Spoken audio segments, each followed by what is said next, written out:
clap. Hey everybody, this is Will from Will Take Photo, and today I'm talking about why I switched to Sony. I'm a dirty betrayer of Fujifilm. I've been a digital Fuji shooter for over a year now, and I've been through 3 bodies.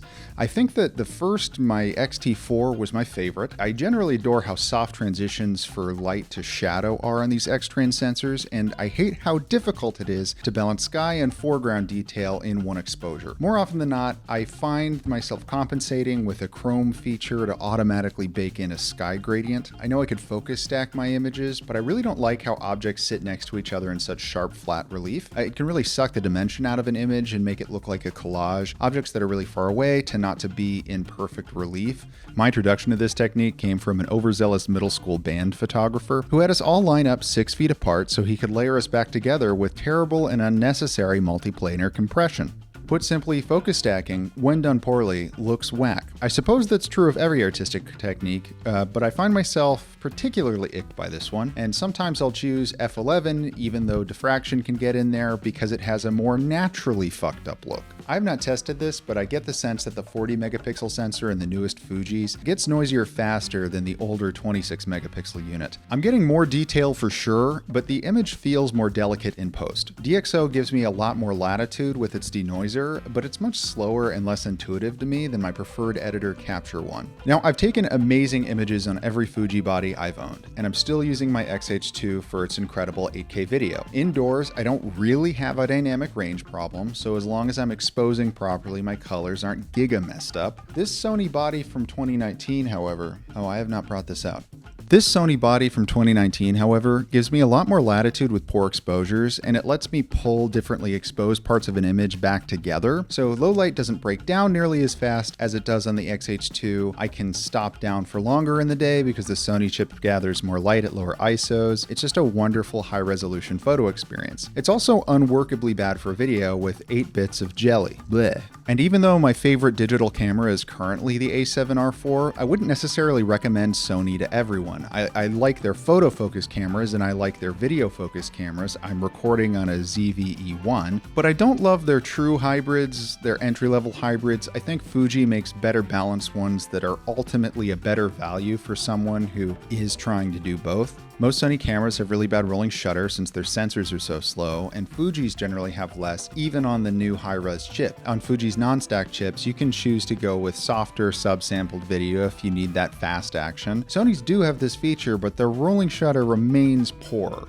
There are many sharp prime lenses on Fuji with a lot of great color rendering. I think that their highest end general zoom, the 16 to 55mm 2.8, is a little soft, but the colors are great, and this lens in particular works well for 4K video. I've recorded a whole family's wedding with it, but I do find its limits in 40 megapixel photography. There are a number of primes to sample of varying sharpness and brightness. Sigma and Tamron are making lots of new contributions to the platform. To really get the most out of my Fuji, I felt the need to buy a range of primes, which is frustrating at times because I would really only want to buy primes for my favorite focal lengths. Many of them feel premium, even if you go for the f2s. I hear good things about the 18 to 55 Sigma, but I'd also like it if Fuji offered a sharp general zoom with color rendering as strong as the current 16 to 55 f2.8.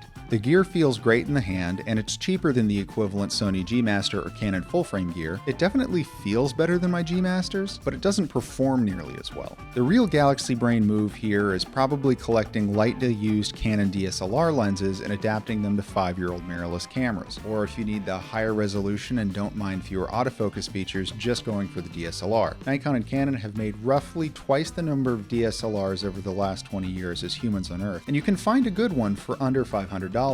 I'm a street photographer, an urban landscape photographer, and for these applications, there are definitely reasons to consider shooting on cameras that aren't all about all-out performance. I like that I can slap a 1.8 prime on my Sony and only take up as much space as my X-H2 with an f1.4 prime. Generally speaking, the smaller the gear, the less attention you'll draw, though that's not the only rule of thumb that I consider. The cuter your camera is, and the more it looks like a film camera, the more comfortable people will be around you. The more professional your camera looks, the more people will treat treat you like an FBI agent in the USSR. There is an advantage to shooting a Fuji on baby f2s that goes beyond picture quality. My partner would tolerate an f1.8 on a big Sony body at dinner, but other people will stare and they will ask for the name of my food review Instagram. Even on the XH2, people ask me if I'm shooting film, and that's great. That's a desired outcome. People think film is cute, they know film shooters are hobbyists. They don't think of you like a spy. Fujis do take very good pictures technically, outperforming just about every other APS-C camera on the market, and it's used by a number of working professionals. This is probably the best balance of price, performance, and social acceptance that you're going to find in a digital mirrorless camera system. On the other end of things, I sometimes shoot the Ricoh. I'm coming back with a Ricoh. On the other end of things, I sometimes shoot with a Ricoh GR3X. It's an old Pentax APS-C sensor that wants to die in high contrast, low light situations, but it's so small people either don't notice my camera or assume I'm a Luddite without a cell phone. Folks stay relaxed, giving me the opportunity to capture unfrozen behavior. It's also fun to shoot on, and you can take it to a baseball game or a concert or wedding without fuss. Stay tuned for future videos where I show those examples. Is it capable of good auto white balance? No. Do I think the skin tones render well? Absolutely. Have I taken great photos?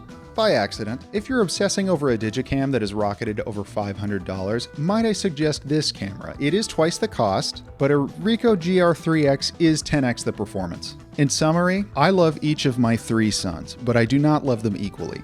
I savor the opportunity to use my Sony gear because I'm most likely to get the shot and I am a dirty gearhead. I love my Fuji for its wonderful Leica light shooting experience, magical primes, and technically excellent video features. I love my GR3X for its ease of use and how little attention it draws. Only now do I realize that I'm basically doing a tutorial for perverts. I promise that I just like taking pictures of people drinking coffee and going to work. Film tangent. Shooting film is ultimately pretty expensive, even if the cost of the camera is lower. Getting to fuck up for free is one of the most wonderful aspects of digital photography. You don't develop a scarcity mindset and you learn faster. That all said, once you understand the exposure triangle, I think you're good to go. I own a few goofy film cameras that I will cover more of in the future as they are incredibly fun. Shooting film, however, is infuriating at times. I have burnt a whole roll of images of the only snow in my community for over 20 years because I changed the film on the new camera wrong. The highs are high and the lows are lows. Spot metering on 30 to 70-year-old hardware is an arcane art that I do not know. In conclusion, me love big chip, but big chip draw big attention. Understand use case before spending big money. Do not recommend learn photography on film. Many shitty shots are expensive. Conclusion. Did I switch to Sony? Kind of. It's a bigger part of my process and I am selling a lot of my Fuji gear. The focus is on stuff that I used out of necessity but didn't really enjoy or is better covered on my Sony. I'm surprised by how much I've grown to like digital photography after not pursuing it for a few years, and I think Fuji is a big part of that. Film simulations help give me sensibilities about editing digital photos in a somewhat natural-looking, appealing way. The controls taught me the exposure triangle. The design taught me a gear lust that I am still so broken by, I switched systems just to buy more gear. Thank you very much for watching my silly photography videos. I really like taking pictures. I like making these little videos. I hope you like them too. If you have any questions about them, please let me know. I do not have a viewer base and therefore I do have time to respond to each and every one of you. Please like and or subscribe. Again, don't have a viewer base. Still building that sucker up. So any and all help is much appreciated. Until next time, this has been Will Take Photo. Please check out my other video. I have only one at this time, and watch the next one and the next one and the next one. And I love you forever. Thank you.